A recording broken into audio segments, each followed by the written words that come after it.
عرب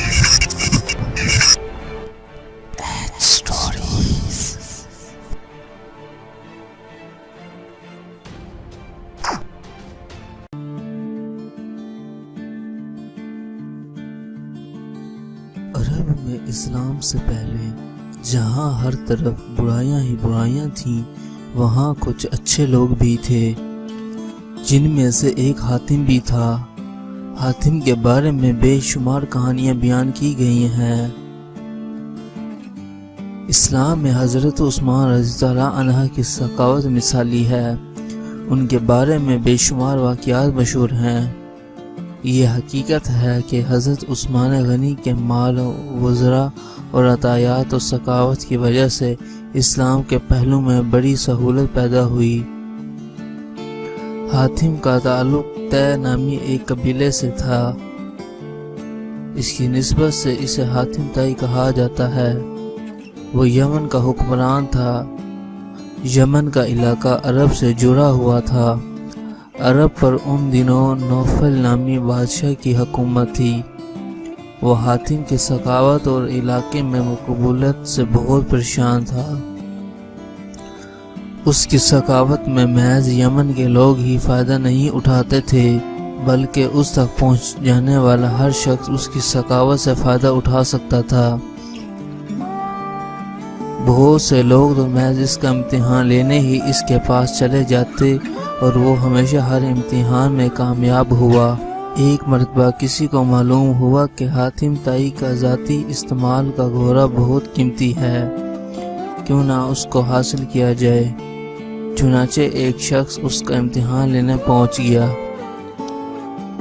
حاتم اس روز شکار کرنے کے لیے نکلا ہوا تھا۔ اتفاق سے اس روز اسے شکار بھی نہیں ملا۔ جب وہ واپس پہنچا اور اسے معلوم ہوا کہ کوئی مہمان اس کا انتظار کر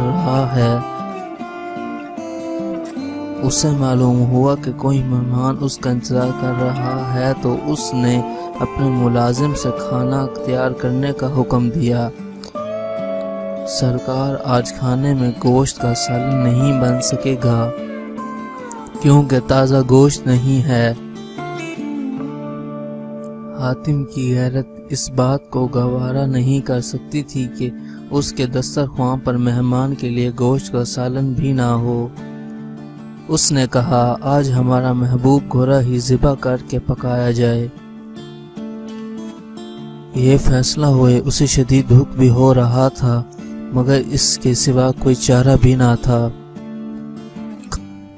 کھانا تیار ہوا۔ حاتم نے اپنے مہمان نوازی میں کوئی کسر نہ چھوڑی۔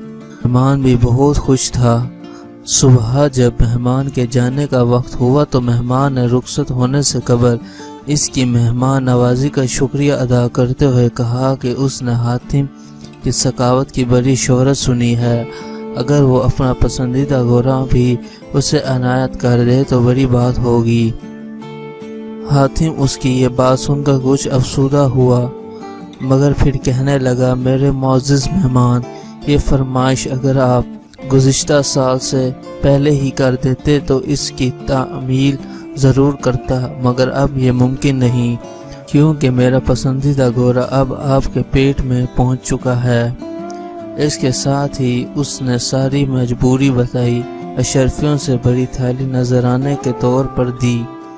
حاتم سخی ہونے کے ساتھ ساتھ بہت نرم دل بھی تھا۔ اسے روزانہ اس بات کا ملال ہو رہا تھا کہ وہ اپنے مہمان کی خواہش پوری کرنے میں ناکام رہا ہے، جبکہ مہمان اس کی نرم دلی اور سخاوت کی گنگناتا ہوا اپنے گھر چلا گیا۔ ادھر عرب کے نوفل بادشاہ سوچ رہا تھا کہ اگر حاتم کی سخاوت اور مقبولیت اسی طرح بڑھتی رہی تو پھر لوگ اسی کی ہی طرف جائیں گے، کوئی اس کی طرف نہ آئے گا۔ اس نے ایک بہادر طاقتور سپاہی سے کہا، وہ حاتم کو قتل کر دے، اس کے عوض اسے بھاری رقم دی جائے گی۔ حاتم کیونکہ نیک دل اور سخی انسان تھا، اس لیے وہ اپنے ساتھ محافظ نہیں رکھتا تھا، کیونکہ وہ جانتا تھا کہ موت جب آنی ہے تب ہی آئے گی، اور جب آئے گی تو کوئی محافظ نہیں بچائے، اور جب آئے گی تو کوئی محافظ اسے بچا نہیں سکے گا۔ بادشاہ نوفل کا بھیجا ہوا سپاہی ایک مہمان کے روپ میں حاتم کے محل پہنچ گیا۔ ایک رات جب سب سو رہے تھے، وہ سپاہی خاموشی سے حاتم کے خوابگاہ تک پہنچ گیا۔ اس نے دیکھا کہ حاتم گہری نیند میں سو رہا ہے، تو اس نے اپنی کمر سے بندھے خنجر کو نکالا اور پوری طاقت سے اسے پروار کر دیا۔ عین اس وقت حاتم نے کروٹ لی اور سیاہی کا نشانہ چونک گیا اور وہ حاتم کے اوپر گر گیا۔ حاتم نے اس دوران نیند سے بیدار ہو چکا تھا۔ اس نے اپنے مہمان سپاہی کو قابو کر لیا اور اس سے پوچھا کہ اس نے ایسا کیوں کیا ہے، کیا اس کی مہمان نوازی میں کوئی کمی رہ گئی تھی؟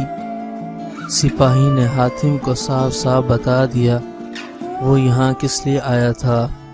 حاتم نے اس سے کہا، مجھے قتل کر کے اگر تمہیں دولت ملتی ہے تو فوراً مجھے قتل کر دے، اس سے پہلے کہ میرے ملازم آ جائے تم مجھے مار سکتے ہو۔ سپاہی یہ سمجھ رہا تھا کہ اب اس کی موت آ گئی ہے، کیونکہ حاتم کی پکڑ سے اس کا نکلنا جانا ممکن نہیں تھا۔ حاتم کا یہ رویہ دیکھ کر سپاہی کہنے لگا، حضور مجھے معاف کر دیں، مجھ سے بہت بڑی غلطی ہوئی ہے، میں توبہ کرتا ہوں اور آئندہ ہمیشہ آپ کا وفادار رہوں گا۔ حاتم نے نہ صرف اسے معاف کر دیا بلکہ اشرفیہ سے بھری تھیلی بھی دی، کیونکہ اسے یہ گوارا نہیں تھا کہ اس کا مہمان اس کے گھر سے خالی ہاتھ جائے۔